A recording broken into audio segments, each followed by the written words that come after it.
La historia nos pertenece, nos otorga elementos para comprender el presente y, por lo tanto, actuar conscientemente en él. Interruptus. Escucha y comparte con nosotros la idea de que el pasado constituye lo que somos y lo que seremos en el futuro. Interruptus. Hacer época no es intervenir pasivamente en la cronología, es interrumpir el momento. Interruptus. Pasado es presente.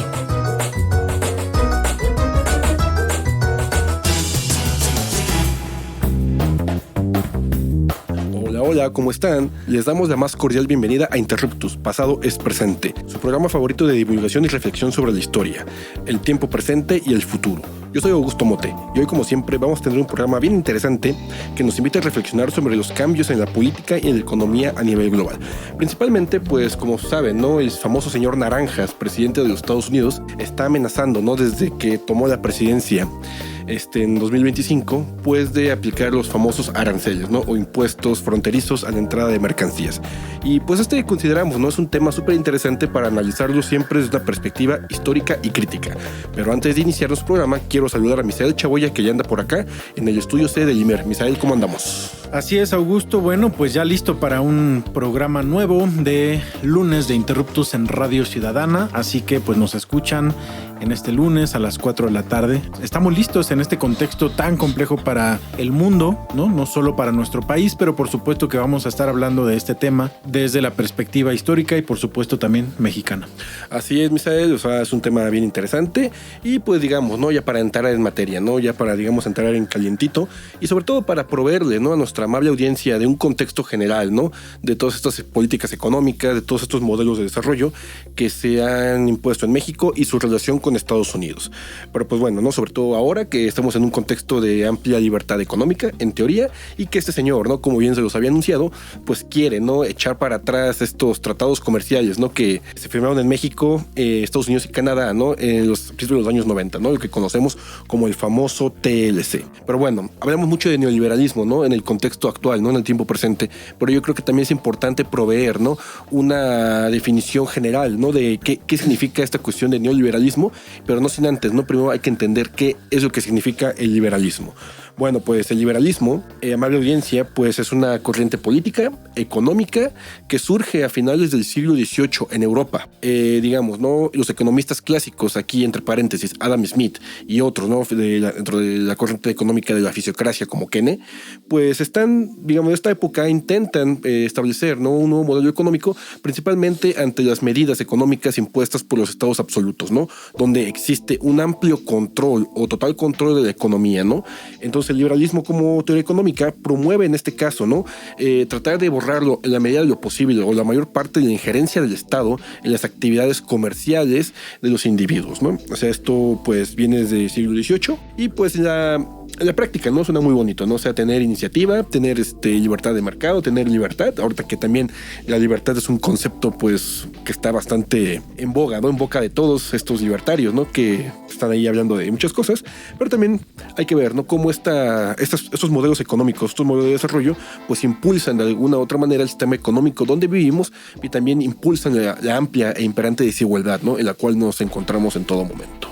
Y por supuesto que estamos hablando, Augusto, de un momento en el que pues el mundo occidental está también viviendo cambios profundos, ya lo decías bien tú, lo que sucede justamente en el siglo XVIII con el ascenso del absolutismo, pero también pues en algunas zonas de Europa, por no llamar países porque todavía no existían como los conocemos hoy en día, empiezan a darse cambios en la producción, cambios económicos y por supuesto también cambios políticos que hablarían pues de una transformación del capitalismo mercantil al capitalismo industrial. Y esto a su vez pues va a transformar la idea de la economía, la idea del individuo, la idea del trabajo y por supuesto también la idea de pues cómo ganar, ¿no? Cómo ganar más, cómo generar más ganancias pues en una nueva fase de este capitalismo que plenamente se desarrolla a lo largo del siglo XIX, en Europa sobre todo. Sí, exacto, ¿no? Y también es importante ver, ¿no? Cómo se traslada a América a partir, pues, digamos, ¿no? De políticas colonialistas, donde los países, ¿no? Como México, Argentina, Brasil y demás, ¿no? De la lista de esos países latinoamericanos,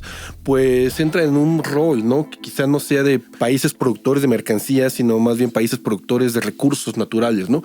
para echar a andar estas industrias o estas, digamos, nuevas formas de producción impulsadas por las nuevas tecnologías de la producción y también las comunicaciones y los transportes, ¿no? En esta época. Claro, pues entonces hablamos de un modelo económico, político, por supuesto, también filosófico, no está exento solo de tenerlo solo en la mirada política y económica, sino que el liberalismo es una forma de entender el mundo, de entender el individuo, como ya lo decíamos. Y bueno, pues esto también se da en el contexto, a su vez, del finales del siglo XIX, sobre todo la segunda mitad del siglo XIX, del colonialismo europeo, esta expansión imperialista en la que, bueno, se van imponiendo estos modelos políticos y económicos de países o regiones colonizadas. Tenemos en el caso de América Latina pues un proceso fundamental para entender cómo es que surgen los estados nacionales en América Latina, si no es justamente a través del pensamiento liberal, ¿no? Son las independencias de América Latina en la segunda, tercera décadas del siglo XIX, y esto pues justamente es lo que amplía la mirada hacia pues cómo entender el liberalismo aplicado en el caso mexicano, por ejemplo, en una nación que nace desde 1821-24, digamos, tendríamos estos periodos tan complejos para la historia de nuestro país, en las que hay una crisis económica permanente, una deuda externa impagable, guerras internas pero también constantes, invasiones también, y entonces, bueno, pues habla de que es una nación que nace además con muchos problemas en una época en la que pues la toma de decisiones por parte de pequeñas élites se hace en nombre de la nación, ¿no?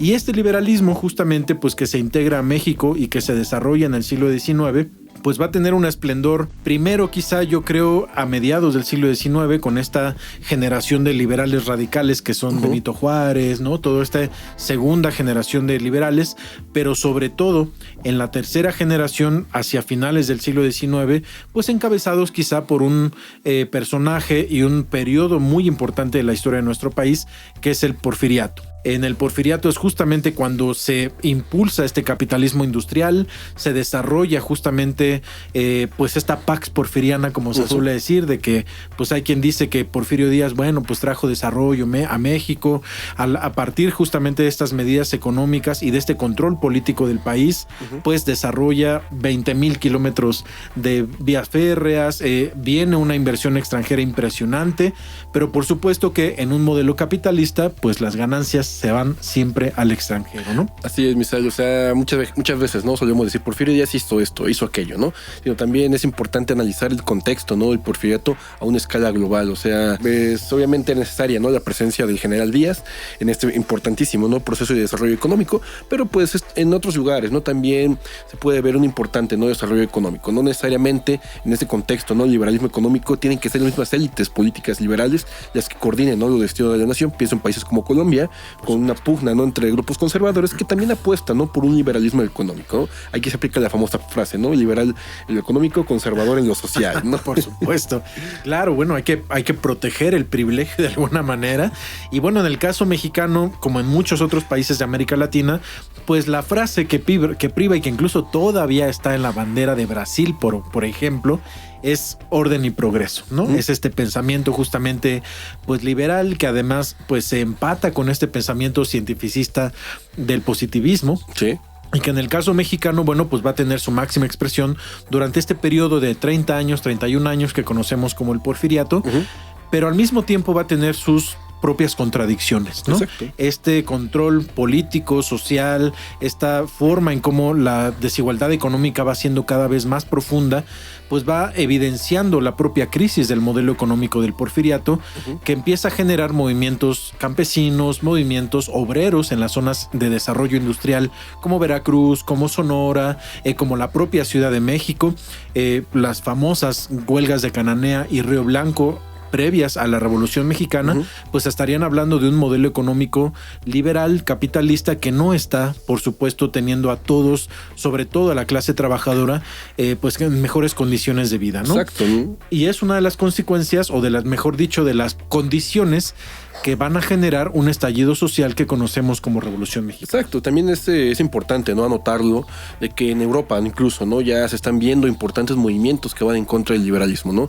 El surgimiento de teorías políticas económicas como el anarquismo y el socialismo, ¿no? En algunos estados europeos, pues también nos llama algo la atención, ¿no? De que hay alertas rojas, pues de que este modelo económico, ¿no? O sea, esta supuesta derrama económica, esta supuesta libertad no está llegando, ¿no? A los sectores sociales, ¿no? A los que debería. Al contrario, no existen derechos sociales como tal, y a partir pues, de esto, ¿no? Vemos una pauperización total de la clase obrera, ¿no? En todos los países del mundo. Bueno, claro, pues por supuesto que la Revolución Mexicana tiene como simbrar, digamos, la sociedad mexicana, pero como bien decías, Augusto, no se trata de una ruptura completa con el modelo o con el sistema económico agroexportador que había desarrollado el propio Porfirio Díaz durante sus innumerables gobiernos, ¿no?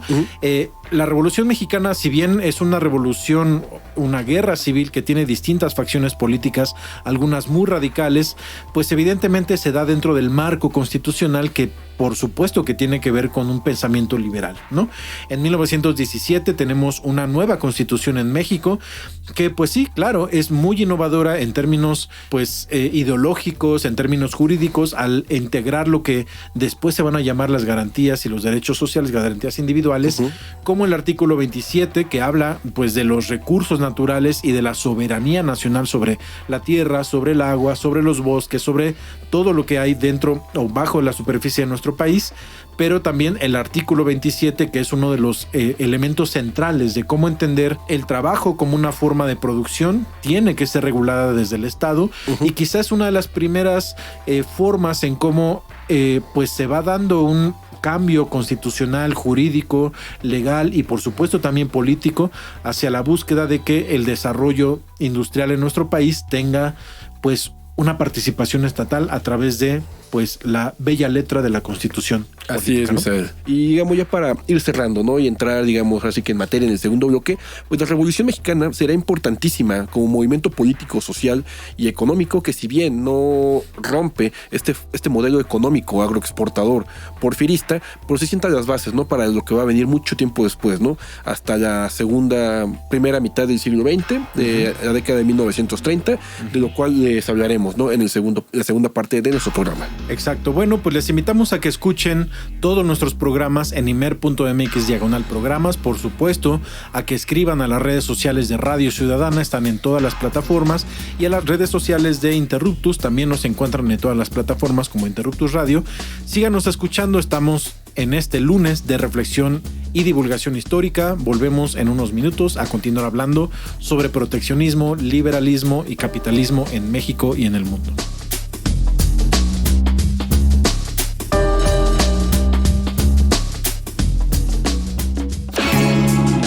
La historia es nuestra, porque la hacemos todos los días. En un momento continuamos. Interruptus. Pasado es presente.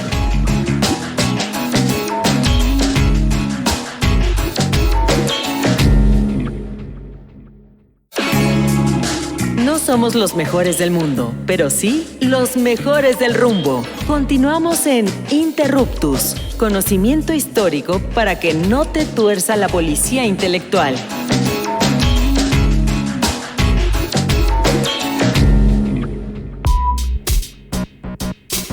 Amigas y amigos, volvemos a Interruptus, pasado es presente. Conversamos sobre los modelos económicos, el proteccionismo, el desarrollo capitalista en nuestro país, y como lo habían escuchado en el bloque anterior, habíamos hablado justamente de este recorrido histórico del siglo XIX, los primeros años del siglo XX, en cómo van dándose estos cambios del modelo económico en nuestro país. Nos quedamos hablando de la Constitución Política y los tratados, los artículos 27, 123, y justamente lo que se da hacia los años 20 y sobre todo a los años 30 son estas transformaciones muy profundas que se van dando también en el ánimo social, político, jurídico y económico, pues no solo México, pero sí. En México, bueno, es donde podemos proyectar un poco la mirada, ¿no? A mí me gustaría simplemente mencionar, por ejemplo, que a pesar de que ya estaba en la Constitución el hecho de que los recursos naturales pertenecen a la nación, por ejemplo, en la década de los 20, los tratados de Bucareli, que son firmados por el gobierno de Álvaro Obregón, o bueno, pues este acuerdo que se llega entre Álvaro Obregón y empresas extranjeras y el gobierno de Estados Unidos de no hacer válido el artículo 27 constitucional, pues es quizá justamente una de las formas de ver cómo, a pesar de que existe un proceso de soberanía nacional, existe una necesidad de respaldo político y económico de Estados Unidos, pues después de la fase armada de la revolución, ¿no? Después, en la década de los 20, hacia finales, viene el famoso crack del 29. Y esto es justamente lo que cambia todo el proceso de desarrollo económico a lo largo del siglo XX, ¿no? Así es, Misael. O sea, también estamos hablando, ¿no?, de cómo este sistema económico, que ya se puede ver a escala global, comienza, ¿no?, una fase de ruptura. O sea, los años 20, el contexto inmediatamente después de la Primera Guerra Mundial, ¿no?, consolidan a Estados Unidos como la superpotencia del mundo, ¿no? Y aquí pues entramos en una espiral de superproducción y donde estas políticas, ¿no?, donde no intervencionismo del Estado, pues conllevan, ¿no?, a una de las crisis globales del sistema económico más importantes, ¿no? Pues que fue, digamos, ¿no?, tuvo repercusiones brutales, como por ejemplo, ¿no?, el ascenso de los fascismos en Europa y también en el contexto latinoamericano, ¿no?, pues que muchos países, como el caso de México, se vieron obligados a cambiar sus propias políticas económicas. Aquí veremos, por ejemplo, ¿no?, la aparición de teorías económicas nuevas, por ejemplo, ¿no?, la teoría de Keynes, que promueve, de cierta manera, ¿no?, el intervencionismo estatal en la economía. Y cómo a partir de esto, ¿no?, el establecimiento de políticas como el New Deal en Estados Unidos, pues vemos cómo el Estado comienza a ser parte importante de la economía, regulando algunos aspectos de la misma, pero también siendo agente, ¿no?, de industrias centrales, ¿no?, para el desarrollo de la economía, y también esta derrama económica que se ve reflejada en la población. Fíjate que esta década de 1930 es bien interesante en América Latina y en México, pero es poco conocida, ¿no?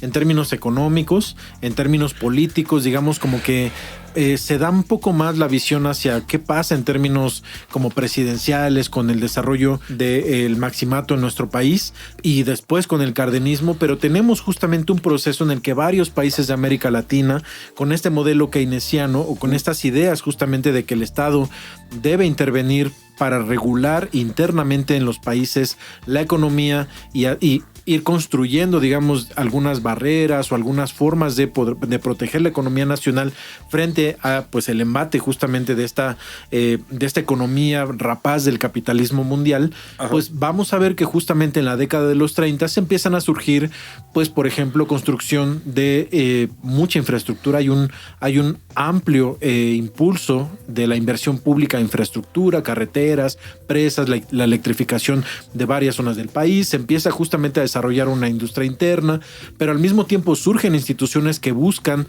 controlar, regular la economía desde el aparato estatal. Uh-huh. Y bueno, también en términos laborales, jurídicos, de conflicto socioeconómico, el Estado va a ser ahora el árbitro central que va a dirimir los conflictos laborales entre la clase trabajadora y las empresas tanto nacionales como extranjeras. Y esto es la clave para entender cómo este modelo keynesiano va a dar paso a lo que conocemos como el estado de bienestar y medidas proteccionistas, ¿no? Exacto, ¿no? O sea, vemos cómo con la llegada de Cárdenas, ¿no?, y digamos, el fortalecimiento del sindicalismo en México en la década de 1930, por ejemplo, la creación de la CTM, vemos cómo se pone en práctica, ¿no?, un nuevo modelo económico que de cierta manera no es impulsado por países con democracias liberales de alguna otra manera, pero también vemos, ¿no?, el triunfo, ¿no?, del socialismo soviético.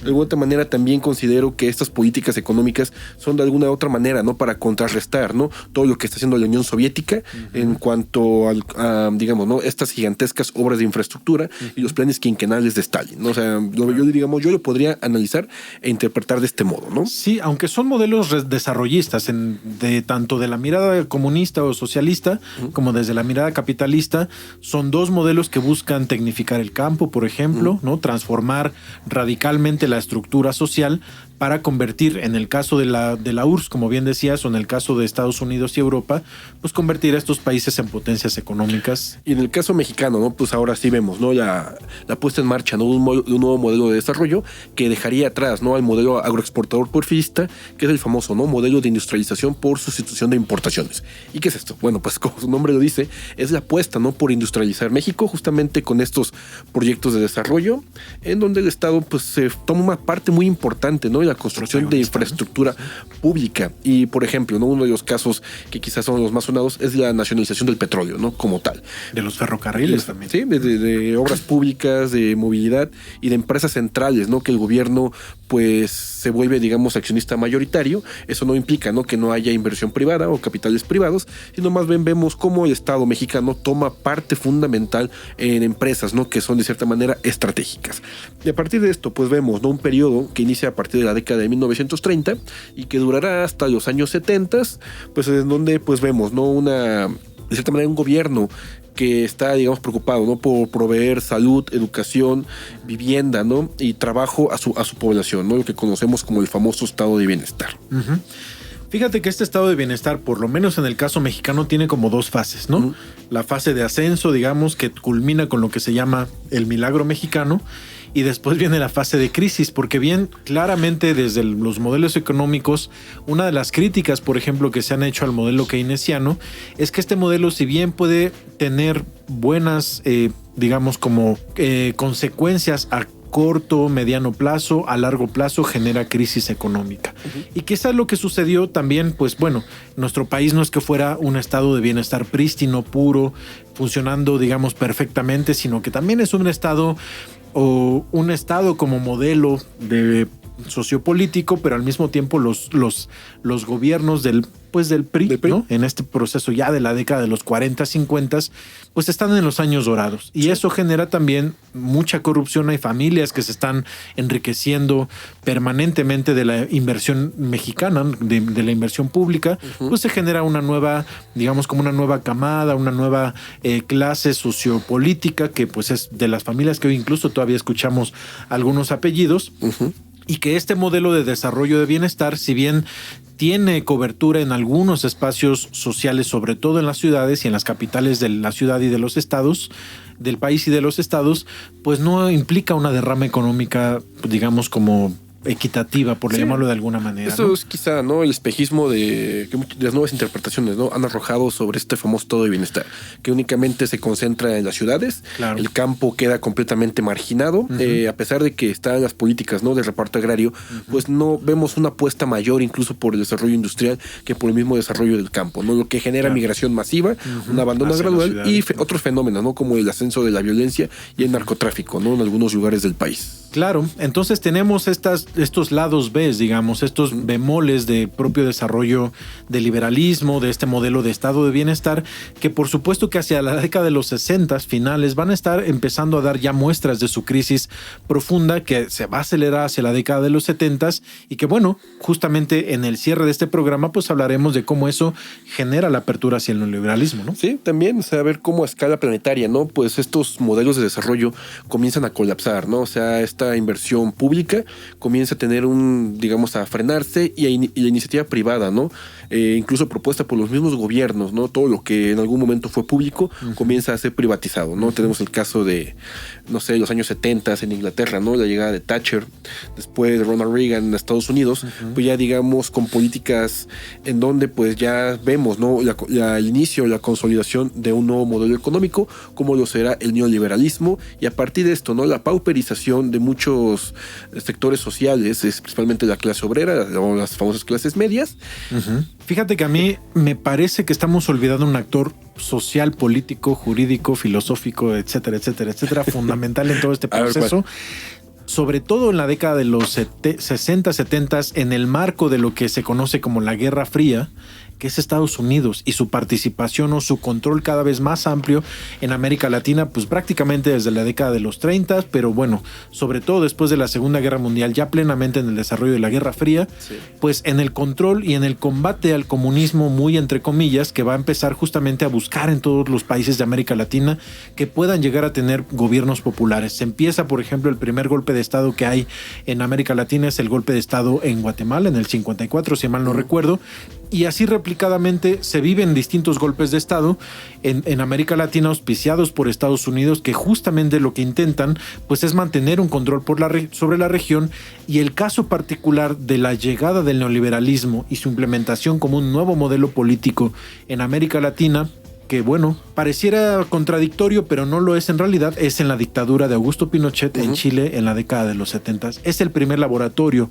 neoliberal de América Latina y por supuesto que a México llega a partir de finales de los 70 y todo hacia la década de los 80 es el desarrollo justamente de esta nueva apertura de los modelos económicos hacia la entrada de industria internacional, como lo decías, hacia el adelgazamiento del Estado, la privatización de empresas paraestatales y bueno, vemos que entonces las medidas proteccionistas que se habían ido construyendo justamente durante las décadas de 40, 50 y 60 pues empiezan a desaparecer en este proceso que pues vemos que los países están cada vez más a la deriva frente al capitalismo. Sí, quizá las nuevas generaciones no alcancen a comprender digamos qué implica no vivir en un estado de bienestar, pero digamos los que somos 30, 40, cuarentones, al menos nos tocó, ¿no? Como la parte última, ¿no? de este estado, ¿no? Un estado protector, un estado benefactor que de alguna otra manera, ¿no? Pues trataba, ¿no? De salvaguardar por los intereses de su población. Pero al mismo tiempo nos tocó ver justamente la profundización de ese neoliberalismo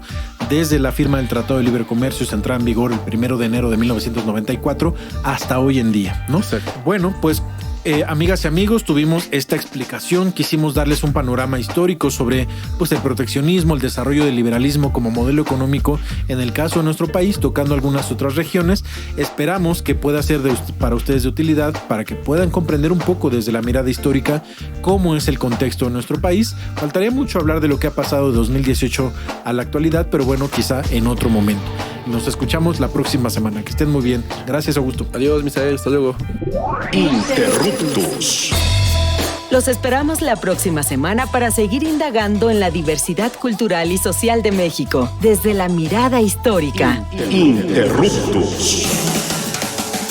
Porque comprender nuestro pasado es primordial para entender nuestro presente. Interruptus. Pasado es presente.